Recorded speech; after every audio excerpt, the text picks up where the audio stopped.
ரிஷபராசி நேயர்களே,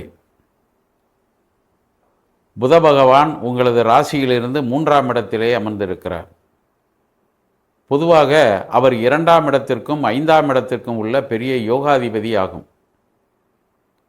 கடகராசியிலே அமர்ந்து அவர் உங்களது ராசியிலிருந்து நீங்கள் எண்ணிக்கொண்டு பார்த்தீர்கள் என்று சொன்னால், குறிப்பாக நல்ல இடத்தைத்தான் அவர் பார்வையிடுகிறார் என்று தான் எடுத்துக்கொள்ள வேண்டும்.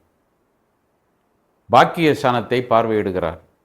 எனவே புதிய வீடு ஏதாவது வாங்கலாம், புதிய தொழில்கள் அமையலாம், குழந்தைகள் மூலமாக நல்ல பெயர் எடுக்கலாம், நண்பர்கள் மூலமாக உதவிகள் கிடைக்கலாம், பூர்வீக சொத்துகளில் ஏதாவது பிரச்சனைகள் இருந்தால் அந்த பிரச்சனைகளும் ஒரு நல்ல முடிவுக்கு வரக்கூடிய வாய்ப்புகள் இருக்கிறது என்பதையும் இந்த வாரத்திலே நீங்கள் தெரிந்து கொள்ளலாம்.